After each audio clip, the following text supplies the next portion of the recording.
የቀይ ባህር ጉዳይ ለኢትዮጵያ የህልውና ጉዳይ ነው።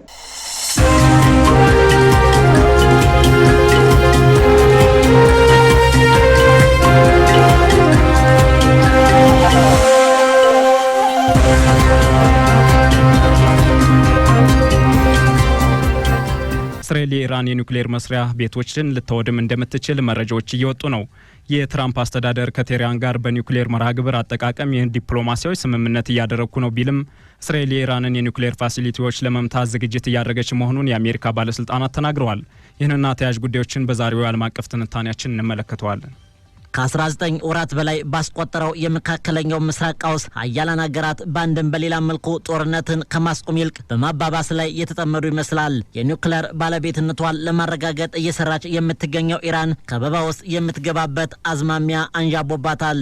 ለዚህ ምክንያት የሆነው ደግሞ ከአሜሪካ ጋር ለአራተኛ ጊዜ የኒውክሌር መርሃ ግብር ድርድር በኦማን ዋና ከተማ ሞስኮት አድርጋለች ቢባልም በእጅ አዙር ኢራን የኒውክሌር ጥቅም እንዳይኖራት በማድረግ ለእስራኤል ጥቃትም እንድትጋለጥ እየሰራች ነው እየተባለ ይገኛል። ይህንንና ተያያዥ ጉዳዮችን በዛሬው የዓለም አቀፍ ትንታኔያችን መርጠን ተመልክተነዋል። ደረጃ መንግስቱ ነኝ።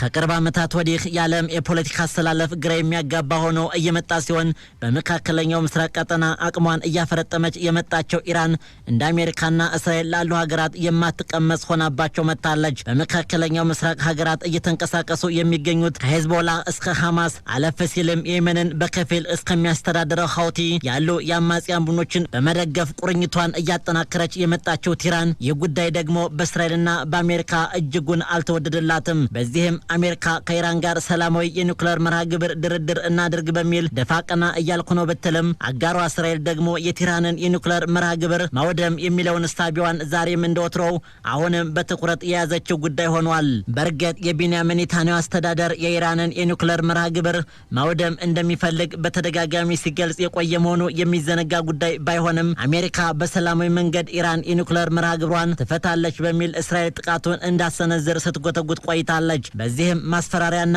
ማዕቀብ በመጣል በሌላ በኩል ደግሞ ሰላማዊ ድርድር እናድርግ በማለት በኢራን ላይ በቀዳሚነት ጫና እየፈጠረች የምትገኘው ግን አሜሪካ ናት። የቤንያሚን ኔታንያሁ ሀገር እስራኤል በእጅ አዙር መኖሯን በርካቶች ያምናሉ። በመካከለኛው ምስራቅ ቀጠና የምትገኘው ሀገር ኢራን ከቅርብ ዓመታት ወዲህ ፕሬዝዳንቷን ጨምሮ በርካታ ባለስልጣናቷን በሄሊኮፕተር አደጋ ነው በሚል መሪዎቿን ያጣይ ሲሆን አሁንም ከፊቷ የተዳቀነባት ከበባ ስጋትን ፈጥሯል። ለዚህ አይነቱ ስጋት ደግሞ ምናልባትም የአሜሪካ ቀዳሚ አጋር ናት የምትባለው እስራኤልና ኢራን በመካከላቸው የተፈጠረውን ፖለቲካዊ ውጥረት በቀጥታ ወደ ጦርነት በይፋ እስካሁን ባያስገባቸውም ድንበር ተሻጋሪ ጥቃቶች አንዳቸው ባንዳቸው ላይ ሲሰነዝሩ ቆይተዋል። አሁን ደግሞ ዘ ታይምስ ኦፍ እስራኤል የተባለው የእስራኤል የዜና አውታር እንዳስነበበው ከሆነ ከወታደራዊ ባለስልጣናት አገኘሁት ባለው መረጃ የእስራኤል አየር ኃይል በኢራን ላይ ጥቃቱን ለማስፈጸም የሚያስችል ዝግጅት በማድረግ ላይ ይገኛል ሲል አጋርተዋል። የእስራኤል መንግስት ይህ አይነት ስጋት ያደረበት ኢራን የኒውክሌር ፕሮግራሟን ማሳደግ ላይ መጠመዷን ተከትሎ ነው እየተባለ ነው። እስራኤልና የምዕራቡ ዓለም ኢራን የኒውክሌር ቦምብ ለመታጠቅ እየሰራች ነው በሚል ከሚያቀርቡባት ክስ በተቃራኒው ኢራን የአቶሚክ መርሃ ግብሯ ሰላማዊና ለመደበኛ የኃይል አቅርቦት አማራጭነት የሚውል ነው ስትል ደጋግማ ተከራክራለች። የኢራን የኒውክሌር ጦር መሳሪያ መታጠቅ ከማንኛውም ሀገር በበለጠ የሚያሰጋት እስራኤል ይህንን ፕሮጀክት ለማስተጓጎል ከፍተኛ የኒውክሌር ተመራማሪዎችን ከመግደል ጀምሮ የተለያዩ ምስጢራዊ ዘመቻዎችን ማድረግ ከጀመረች ውላ አድራለች።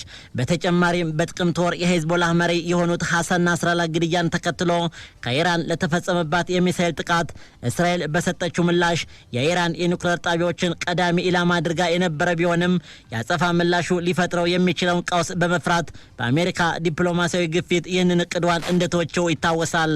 በቀጠናው የኢራን ዋናኛ ጋር የነበሩት የበሽር አልአሳድ መንግስት መውደቅና ወደ ሞስኮ መኮብለል አገሪቱ በቀጠናው ባላት ጥቅም ላይ የሚፈጥረውን ጎደሎ ለመሙላት ወደ ኒውክሌር ጦር ማብላላት ልታዘነብል እንደምትችል የእስራኤል ወታደራዊ አመራሮች ተናግረዋል። ዘ ታይምስ ኦፍ እስራኤል እንደዘገበው የእስራኤል ወታደራዊ አመራሮች በቀጠናው ሌላኛው የኢራን አጋር ሆኖ የቆየው ሄዝቦላህ መዳከምና የሶሪያው አምባገነኑ መንግስት የነበሩት የበሽር አልአሳድ መወገድ በኢራን ላይ ለሚፈጸም ጥቃት አመቺ ጊዜ ሊሆን እንደሚችል አመላክተዋል።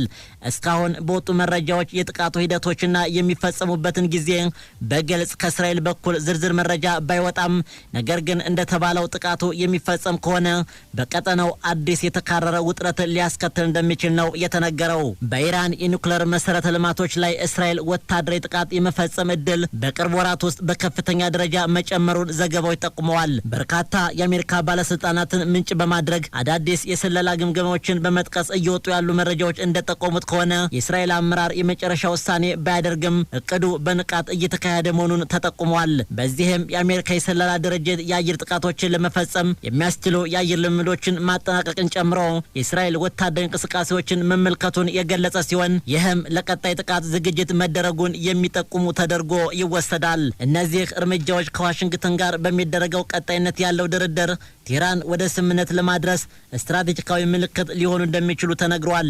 የአሜሪካው ፕሬዝዳንት ዶናልድ ትራምፕ እንደ አውሮፓውያን አቆጣጠር በ2015 በተባበሩት መንግስታት ድርጅት የተደገፈውን የኢራን የኒውክሌር መርሃ ግብር ስምምነትን በመጀመሪያ የስልጣን ዘመናቸው መሻራቸው የሚታወስ ቢሆንም ቴህራን ስምምነቱን በድብቅ ጥሳለች በማለት ኢራንን በመክሰስ የማዕቀብ ናዳ አሜሪካ ስታዘንብ ቆይታለች። ነገር ግን ይህ ማዕቀብ ያላንበረከካት ኢራን ይህንን አጋጣሚ በመጠቀም የኒውክሌር መርሃ ግብሯን በእጅጉ እንድታሳድግ እድል ፈጥሮላታል።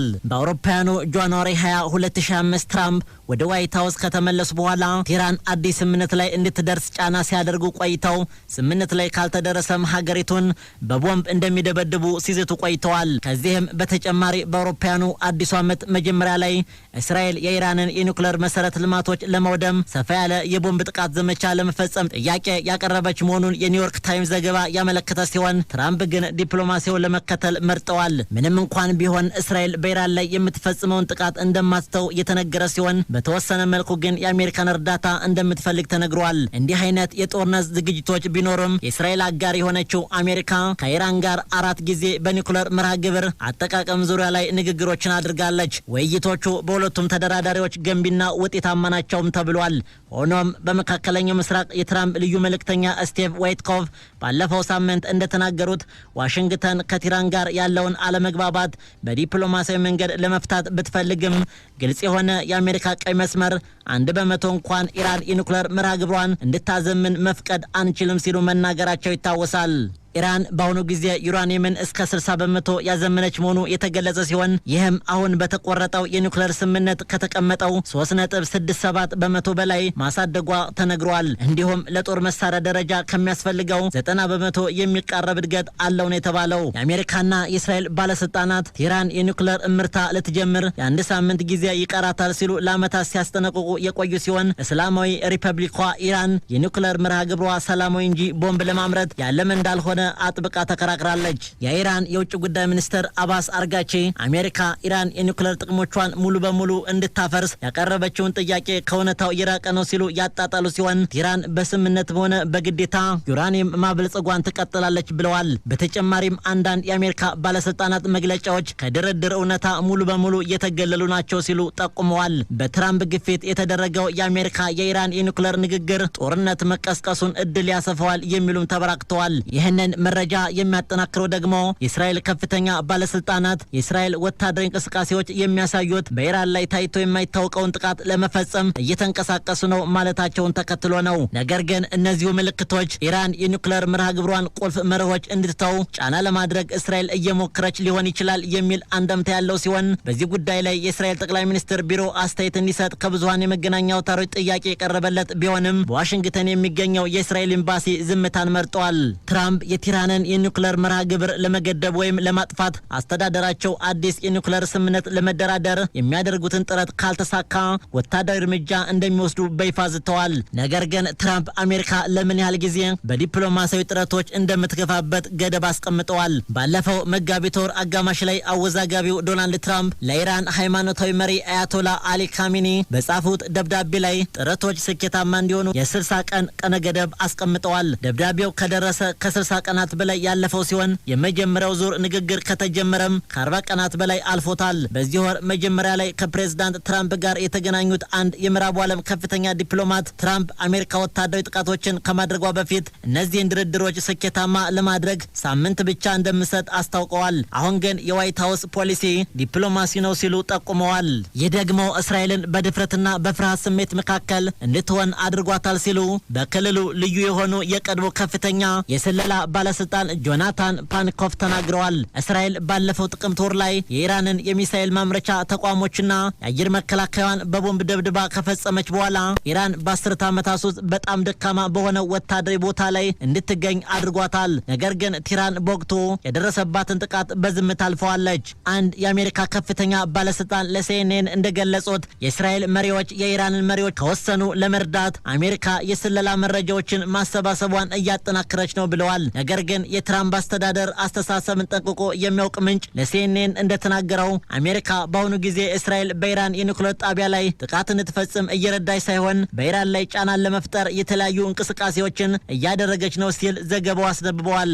እስራኤል የአየር ላይ ነዳጅ መሙላትና በመሬት ውስጥ ዘልቆ ለመግባት የሚያስፈልጉ ቦምቦችን ጨምሮ የኢራንን የኒውክሌር መርሃ ግብር ከአሜሪካ እርዳታ ውጪ የማውደም አቅም የላትም የተባለ ሲሆን የፍላጎት ቀደም ባሉት የአሜሪካ የስለላ ሪፖርቶች ላይም ይንጸባረቃል ሲሉ ጉዳዩን የሚያውቁ ምንጮች ጠቁመዋል። የእስራኤል ምንጮች ለሲኤንኤን እንደገለጹት አሜሪካ በኢራን ላይ የሚደረገውን ወታደራዊ ጥቃት ባትቀበለውም እስራኤል በራሷ አቅም ወታደራዊ እርምጃ ለመውሰድ ዝግጁ ናት እየተባለ ነው። ባሳለፍነው የካቲት ወር የተደረገው የአሜሪካ የስለላ ግምገማ እንደሚያሳየው ከሆነ ደግሞ እስራኤል የኢራንን አደገኛ የሆነውን የአየር መከላከያ አቅም ለማለፍ ወታደራዊ አውሮፕላኖችን ወይም የረጅም ርቀት ሚሳይሎችን ልትጠቀም እንደምትችል አሳይቷል።